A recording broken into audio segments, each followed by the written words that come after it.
In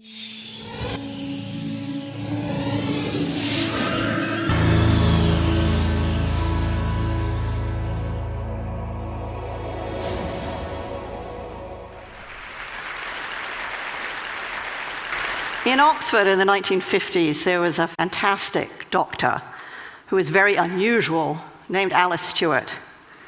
And Alice was unusual partly because, of course, she was a woman, which was pretty rare in the 1950s.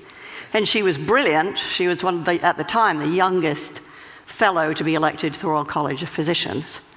She was unusual, too, because she continued to work after she got married, after she had kids. And even after she got divorced and was a single parent, she continued her medical work.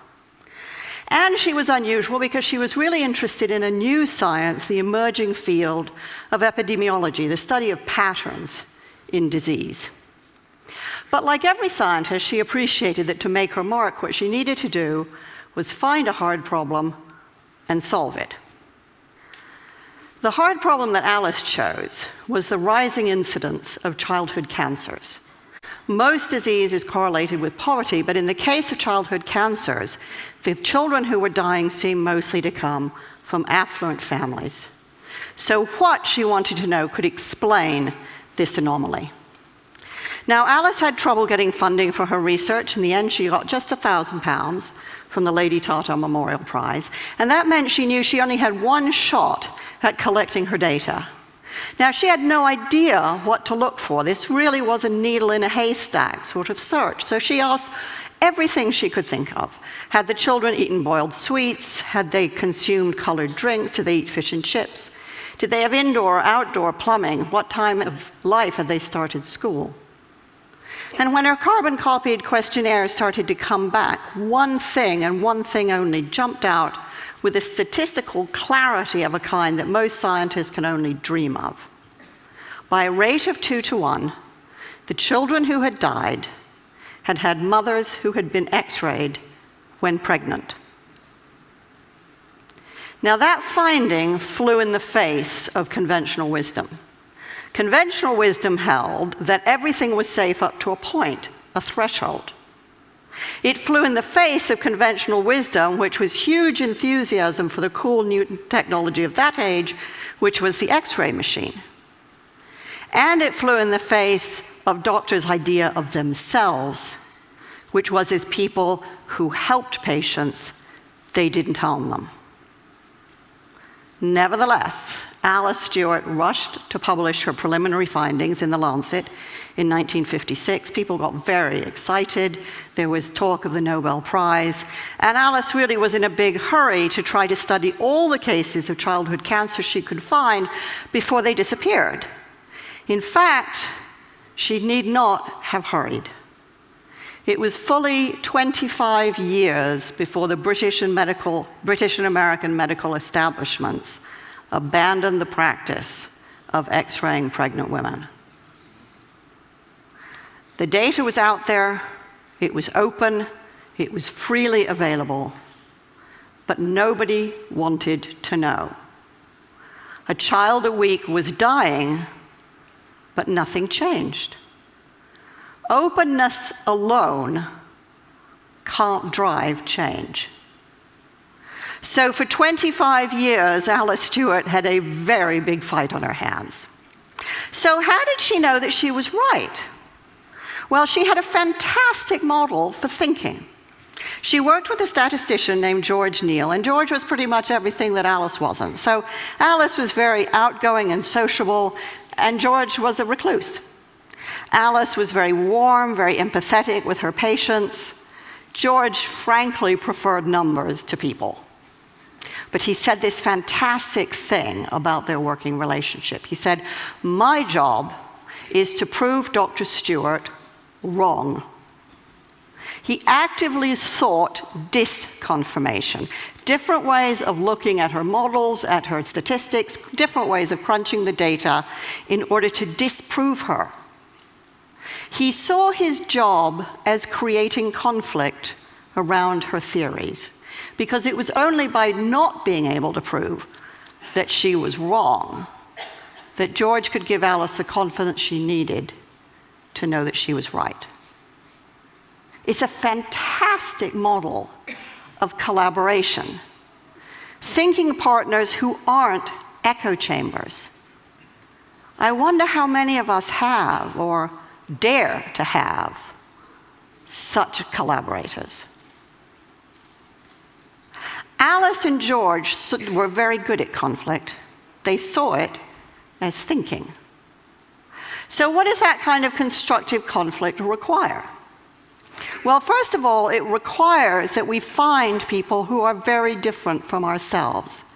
That means we have to resist the neurobiological drive, which means that we really prefer people mostly like ourselves. And it means we have to seek out people with different backgrounds, different disciplines, different ways of thinking, and different experience, and find ways to engage with them. That requires a lot of patience and a lot of energy. And the more I've thought about this, the more I think, really, that that's a kind of love, because you simply won't commit that kind of energy and time if you don't really care. And it also means that we have to be prepared to change our minds. Alice's daughter told me that every time Alice went head-to-head with a fellow scientist, they made her think and think and think again. My mother, she said, my mother didn't enjoy a fight, but she was really good at them.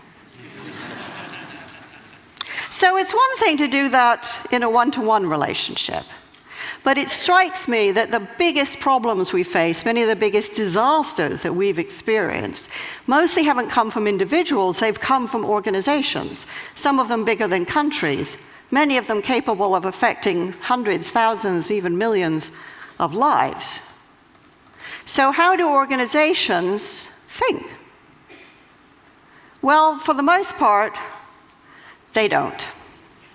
And that isn't because they don't want to. It's really because they can't. And they can't because the people inside of them are too afraid of conflict. In surveys of European and American executives, fully 85% of them acknowledged that they had issues or concerns at work that they were afraid to raise.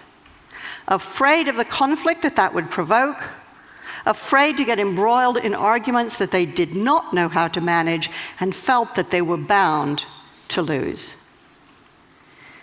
85% is a really big number.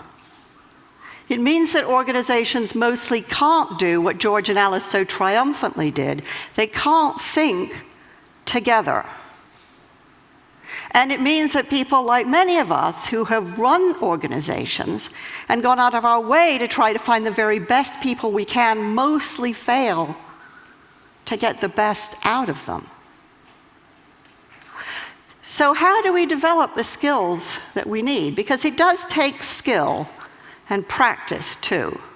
If we aren't going to be afraid of conflict, we have to see it as thinking, and then we have to get really good at it.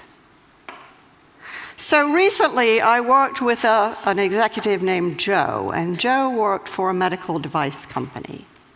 And Joe was very worried about the device that he was working on.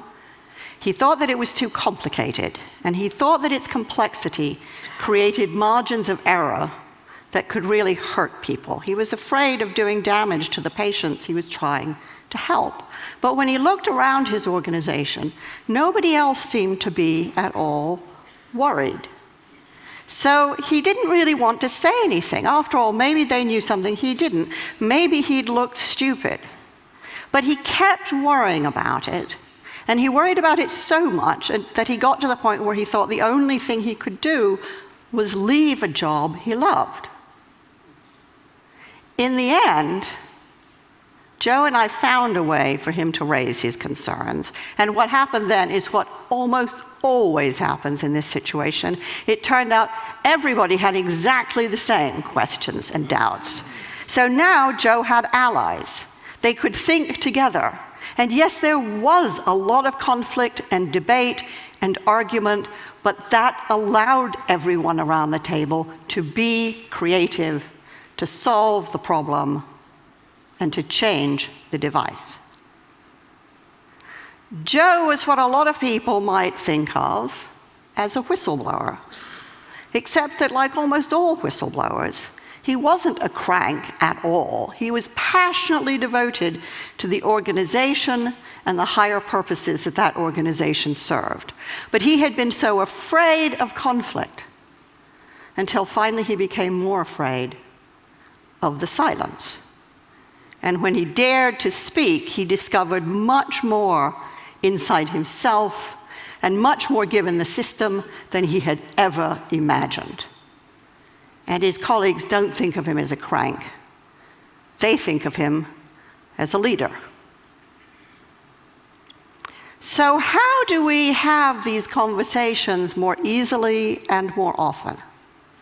Well, the University of Delft requires that its PhD students have to submit 5 statements that they're prepared to defend. It doesn't really matter what the statements are about. What matters is that the candidates are willing and able to stand up to authority.